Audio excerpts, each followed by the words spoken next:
It is wonderful to be here and to see all of you here today. I would be remiss if I did not note the presence of your governor. Give him a big round of applause, Arnold Schwarzenegger.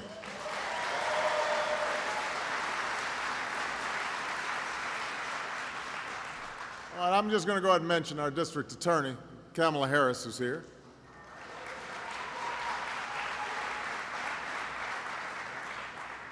It is great to be in Fremont.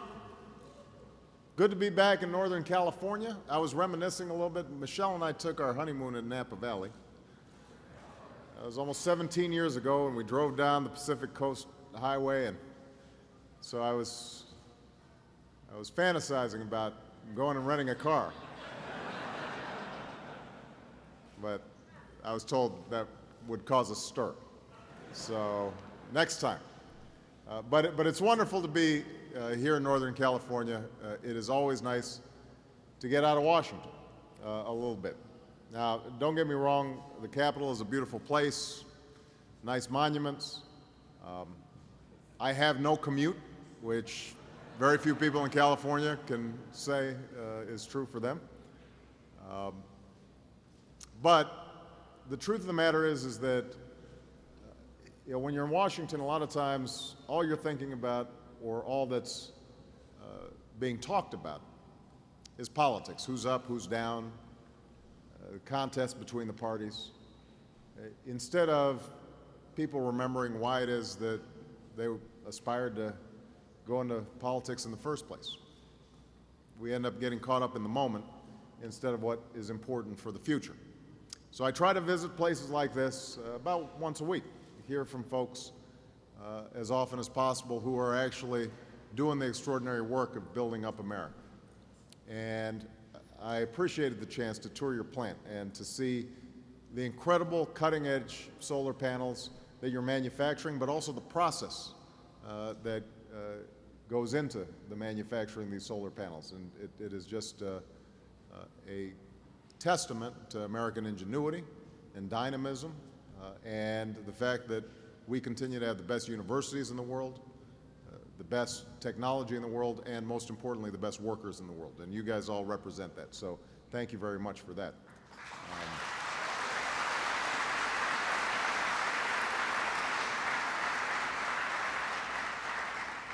And while I'm at it, I also want to give some credit to those guys in the back who have been building this facility so that we can put more people back to work and build more solar panels to send all across the country. Thank you for the great work that you guys are doing.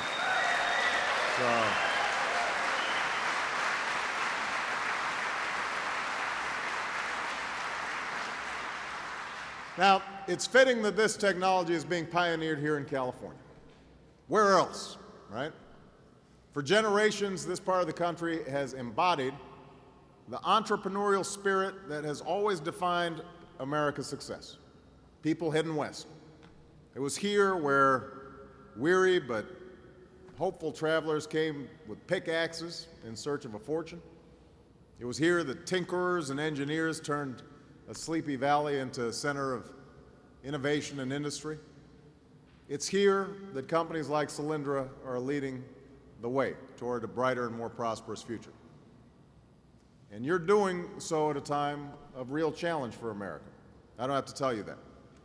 The governor doesn't have to tell you that. California was hit as hard as any state by the home mortgage crisis and the economic storms that followed. Even this high-tech corridor wasn't immune.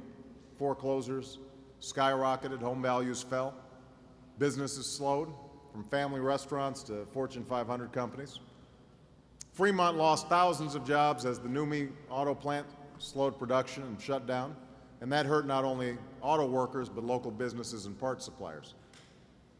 Many in this community are still reeling from the effects of the recession, and that followed a decade of struggle and growing economic insecurity for a lot of middle-class families. The truth is, even though the economy is growing and adding jobs again, it's going to take a while to create the favorable conditions for communities like this one to rebound and to flourish. But what was clear when I walked through the Oval Office door, at a time of maximum peril in our economy, when economists were warning we might be going into a Great Depression and the financial system might be on the verge of collapse. What was clear was that even though it might be difficult, and even though some of the things we had to do might not be politically popular, we had to act. We couldn't accept a future that was marked by decline. And that's why we took a series of steps to stop what was nothing short of an economic freefall. We passed a series of tax cuts to put more money in the pockets of working families right away, including more than 12 million families in California. We increased the Pell Grant, which brought $4 million of additional aid to students right here in Fremont. We backed loans to small businesses, including $20 million to companies in this community alone. We also provided relief for those hardest hit, who not only needed help, but would most likely use the relief to generate more economic activity. So we extended unemployment benefits for more than 3 million California residents and made COBRA cheaper for people who'd lost their jobs so they could keep their health care for their families. We provided $250 in relief to more than 5 million California seniors, many whose life savings had taken a big hit in the financial crisis. And we provided emergency assistance to our governors to prevent teachers and police officers and firefighters from being laid off as a result of state budget shortfalls. At a time when California is facing a fiscal crisis, we know that this has saved the jobs of tens of thousands of educators and other needed public servants just in this state. And what was true in California was true all across the country. But our goal in dealing with this economic crisis wasn't just about bringing an end to the recession. We said to ourselves, we've got to build a new foundation for lasting growth. We can't have an economy that's just built on maxing out on credit cards and home equity loans and complex financial instruments that are generating big bonuses but can potentially bring an entire economy down. So we recognize that we've got to go back to basics. We've got to go back to making things. We've got to go back to exports. We've got to go back to innovation. And we recognize that there was only so much government could do. The true engine of economic growth will always be companies like Solyndra, will always be America's businesses. But that doesn't mean the government can just sit on the sidelines. Government still has the responsibility to help create the conditions in which students can gain an education so they can work at Solyndra, and entrepreneurs can get financing so they can start a company, and new industries can take hold. So that's why, even as we cut taxes and provided emergency relief over the past year, we also invested in basic research, in broadband networks, in rebuilding roads and bridges, in health information technology, and in clean energy. Because not only would this spur hiring by businesses, it would create jobs in sectors with incredible potential to propel our economy for years, for decades to come. There's no better example than energy. We all know the price we pay as a country as a result of how we produce and use, and yes, waste energy today. We've been talking about it for decades, since the gas shortages of the 1970s. Our dependence on foreign oil endangers our security and our economy. Climate change poses a threat to our way of life. In fact, we're already beginning to see its profound and costly impact. And the spill in the Gulf, which is just heartbreaking, only underscores the necessity of seeking alternative fuel sources. We're not going to transition out of oil next year or 10 years from now, but think about it. Part of what's happening in the Gulf is that oil companies are drilling a mile underwater before they hit ground, and then a mile below that before they hit oil. With the increased risks, the increased costs, it gives you a sense of where we're going. We're not going to be able to sustain this kind of fossil fuel use. This planet can't sustain it. And think about when China and India, where consumers there are starting to buy cars and use energy the way we are. So we've known that we've had to shift in a fundamental way, and that's true for all of us. Now, earlier today, I spoke to Energy Secretary Stephen Chu, who, as you know, is a Nobel Prize-winning physicist. And he's been on the scene in the Gulf, deeply involved in our efforts to bring this crisis to an end. And we discussed today's attempt to stop the leak through what's known as the top kill, plugging the well with densely packed mud to prevent any more oil from escaping. If it's successful, and there are no guarantees, it should greatly reduce or eliminate the flow of oil now streaming into the Gulf from the seafloor. And if it's not, there are other approaches that may be viable. And as work continues in the next couple of months to complete relief wells, my administration's intensively engaged with scientists and engineers to explore all alternative options, and we're going to bring every resource necessary to put a stop to this thing. But a lot of damage has been done already. Livelihoods destroyed, landscapes scarred, wildlife affected, lives have been lost. Our thoughts and prayers are very much with the people along the Gulf Coast. And let me reiterate, we will not rest until this well is shut, the environment is repaired, and the cleanup is complete. And I look forward to returning there on Friday to review the efforts currently underway and lend my support to the region. But even as we are dealing with this immediate crisis, we've got to remember that the risks our current dependence on oil holds for our environment and our coastal communities is not the only costs involved in our dependence on these fossil fuels. Around the world, from China to Germany, our competitors are waging a historic effort to lead in developing new energy technologies. There are factories like this being built in China, factories like this being built in Germany. Nobody is playing for second place. These countries recognize that the nation that leads the clean energy economy is likely to lead the global economy. And if we fail to recognize that same imperative, we risk falling behind. We risk falling behind.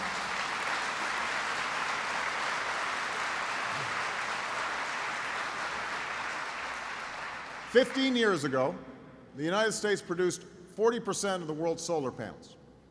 40%. That was just 15 years ago. By 2008, our share had fallen to just over 5%.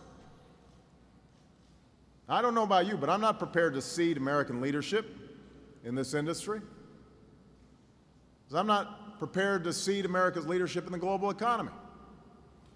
So that's why we've placed a big emphasis on clean energy. It's the right thing to do for our environment. It's the right thing to do for our national security, but it's also the right thing to do for our economy. And we can see the positive impacts right here at Solyndra. Less than a year ago, we were standing on what was an empty lot. But through the Recovery Act, this company received a loan to expand its operations. This new factory is the result of those loans.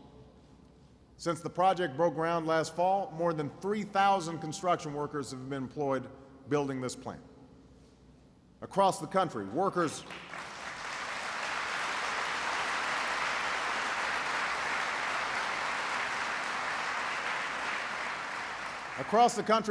in 22 states are manufacturing the supplies for this project.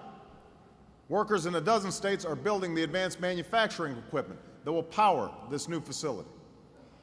When it's completed in a few months, Solyndra expects to hire 1,000 workers to manufacture solar panels and sell them across America and around the world.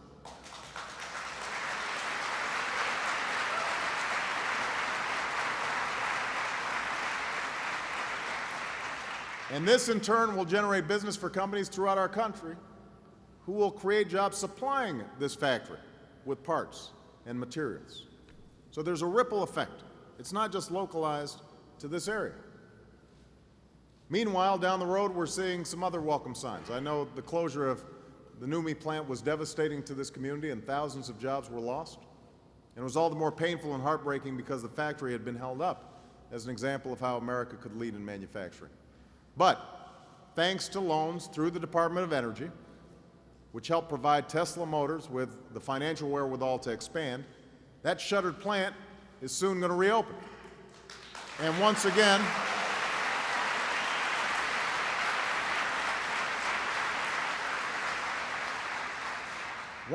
it will be a symbol of promise, an example of what's possible here in America. Tesla is joining with Toyota in a venture to put 1,000 skilled workers back to work manufacturing an all-electric car. And this is only the beginning. We're investing in advanced battery technologies to power plug-in hybrid cars. In fact, today in Tennessee, there's a groundbreaking for an advanced battery manufacturing facility that will generate hundreds of jobs. And it was made possible by loans through the Department of Energy, as well as tax credits and grants to increase demand for these vehicles. We used to account for about 2% of advanced battery technologies for cars. We're expecting in the next couple of years to get up to 20, 30, maybe even 40%, building our market share right here in the United States of America. We're investing in an advanced electricity grid.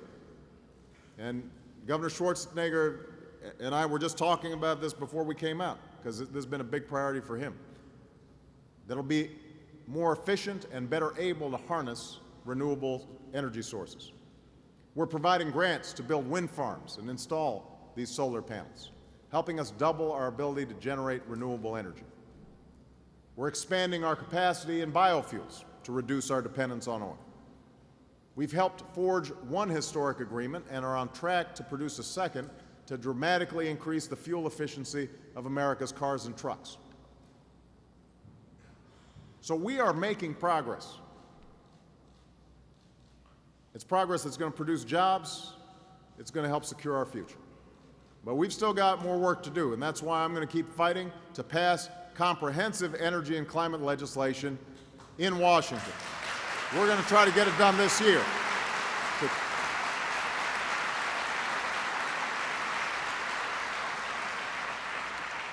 Because what we want to do is create incentives that will fully unleash the potential for jobs and growth in this sector. So already we're seeing the results of the steps we've taken. As I said, before the Recovery Act, we had the capacity to make less than 2% of the world's advanced vehicle batteries. In the next 5 years, we'll make 40% of these batteries here in the United States. Before the Recovery Act, we could build just 5% of the world's solar panels. In the next few years, we're going to double our share to more than 10%. Here at this site, Solyndra expects to make enough solar panels each year to generate 500 megawatts of electricity. And over the lifetime of this expanded facility, that could be like replacing as many as 8 coal-fired power plants. It's also worth noting, to achieve this doubling of our share of solar capacity, we actually need to make 4 times as many solar panels, because other countries are adding capacity too. Nobody in this race is standing still. So these steps are helping to safeguard our environment. They're helping to lower our dependence on oil. At a time when people are struggling and looking for work, these steps are helping to strengthen our economy and create jobs. And we all know how important that is, because times here in California are still tough. It's going to take time to replace the millions of jobs we lost in this recession. Unemployment remains high even though the economy is growing and has started adding hundreds of thousands of jobs each month. So it took years to dig our way into this hole. We're not going to dig our way out overnight. But what you are proving here, all of you, collectively, is that as difficult as it will be, as far as we've got to go, we will recover. We will rebuild. We will emerge from this period of turmoil stronger than ever before. That's not all. You're also proving something more. Every day that you build this expanded facility, as you fill orders for solar panels to ship around the world, you're demonstrating that the promise of clean energy isn't just an article of faith, not anymore. It's not some abstract possibility for science fiction movies or a distant future, or 10 years down the road or 20 years down the road. It's happening right now. The future is here. We're poised to transform the ways we power our homes and our cars and our businesses, and we're poised to lead our competitors in the development of new technologies and products and businesses, and we are poised to generate countless new jobs, good-paying, middle-class jobs right here in the United States of America. That's the promise of clean energy, and thanks to the men and women here today and the innovators and the workers all across America, it's a promise that we've already begun to fulfill. So thank you very much. God bless you. God bless the United States of America.